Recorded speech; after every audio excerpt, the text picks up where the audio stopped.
Itu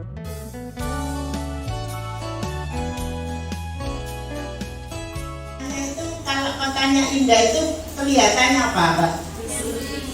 Nyaman, bersih ya, yang utama bersih ya. Nah, kalau bersih itu berarti bebas dari sampah, ya. Ya, untuk sampah, jenis-jenis sampah kan tadi sudah diterangkan sama Bu Ani ya. Ada 3 macam sampah itu. Nah, sampah-sampah yang 3 macam itu jangan sampai ada sampah yang terbuang di bawah Pak, sampah yang gerobak-gerobak itu sekarang. Mengurangi, kasihan Pak, sampah gerobak itu membawa berat-berat. Untuk sampah basahnya bisa dipakai untuk kompos, untuk maggot tadi, katanya Bu Ani yang lalat hitam itu untuk makanannya sampah basah tadi. Untuk sampah keringnya itu dimasukkan di bank sampah. Yang tadinya sampah itu menjadi kotor, menjadi kumuh, menjadi penyakit.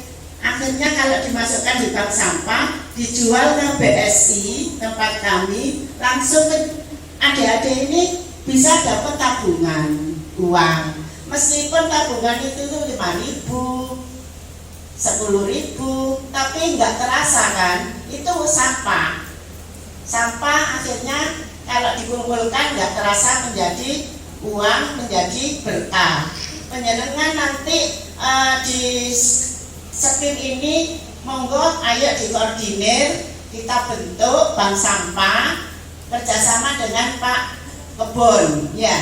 Nanti yang penting adik-adik ini sudah bisa memilah mana sampah kering, mana sampah basah, mana sampah campuran dan sampah B3 tadi.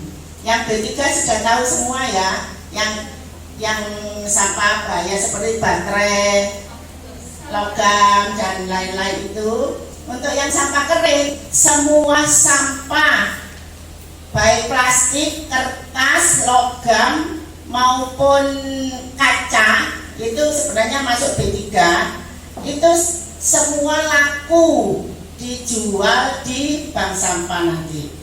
Adik-adik tinggal mengkoordinir per kelas. Per kelas nanti membuat kelompok bank sampah. Umpamanya ini kelas berapa? Kelas ini SMA ya Pak ya? SMP SMA. Oh SMP SMA ya. Kelas 9, kelas 10 atau berapa, masing-masing kelas itu punya harus bisa mulai sekarang memilah-milah sampah. Jadi sampah botol, sampah plastik, sampah bekasnya kerupuk, sampah bekasnya plastik, bekasnya ciki, itu kalau dijual di pelapak-pelapak nggak laku. Tapi kalau di LHKP supaya plastik itu tidak terbakar, tidak terbuang ke sungai, tidak terbuang ke laut, pencemaran laut, itu kita beli meskipun hanya murah. Yang penting sampah itu terkoordinir dan tidak tercecer di lantai, di sungai, di halaman, atau apalagi terbakar, itu tidak boleh, membuat racun. Jadi mulai sekarang monggo masing-masing kelas kita bentuk satu sak. Ada sak. Kalau adik-adik nggak punya sak, bisa sak bekas beras itu satu, untuk kardus, untuk HVS atau untuk kertas-kertas. Terus yang satunya untuk botol mineral, plastik-plastik, ciki plastik-plastik, kerupuk dan lain-lain, itu plastik sendiri. Mulai sekarang monggo dipisah. Nanti kalau sudah penuh 1 bulan sekali Pak, atau maksimal lah 1 bulan sekali, mungkin insya Allah kalau adik-adik sudah masuk sekolah rutin itu sudah penuh. Nanti kita masukkan di grup sekolah Bu, Bank Sampah Adiwiyata. Mulai dulu sudah ada Pak, sekolah Bank Sampah Adiwiyata punya sekolahan, cuman karena vakum ini kena pandemi itu berapa tahun yang lalu sudah nggak ada sekolah, jadi sampai sekarang masih belum ada yang aktif lagi. Ada beberapa aja yang sudah aktif, madrasah mana itu Mancilan sama Sekar Gadung itu sudah aktif. Menjadi bunga, menjadi tempat tisu, menjadi tempat duduk, menjadi keranjang dan lain-lain di sini. Jadi nanti ke belakangnya kalau adik-adik bank sampahnya sudah banyak, kira-kira mau membuat apa? Yang saya buat ini seperti bunga-bunga, ini dari kresek ya. Kresek kita setrika, jadi bentuknya kreseknya nanti bisa berkerut-kerut seperti kelopak bunga. Jadi nanti hasilnya seperti ini bunganya. Kalau adik-adik banyak minum ale-ale atau teh Rio di kelas, kalau sampahnya banyak yang teh Rio, kita ambil bibirnya, jadi gelangannya. Nanti kita ajari buat keranjang seperti ini. Ya. Jadi untuk yang sekarang ini, karena adik-adik kan masih mau mengumpulkan sampah.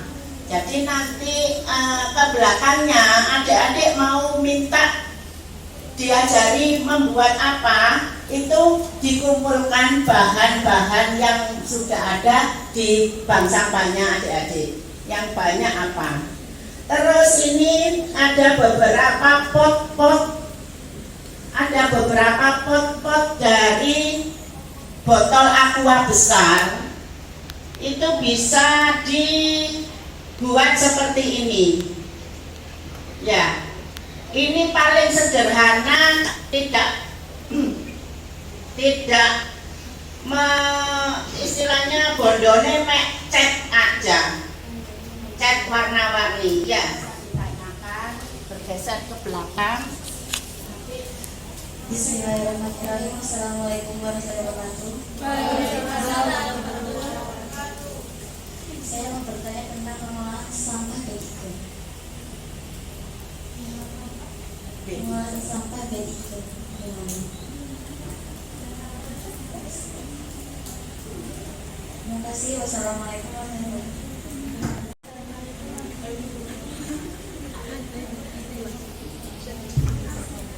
Assalamualaikum warahmatullahi wabarakatuh. Saya ingin bertanya, apakah sampah yang sudah terdiam lama di tempat sampah yang timbul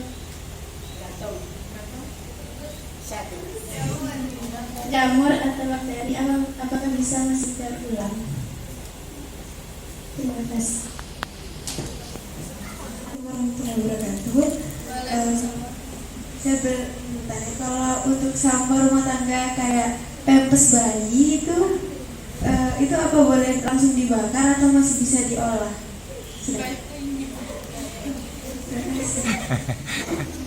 Mohon izin Bapak, adik-adik, saya mencoba menjawab. Jadi untuk sampah B3 kan seperti baterai, lampu, itu sesuai ketentuan, sesuai aturan dari Permen LH dari Menteri Lingkungan Hidup.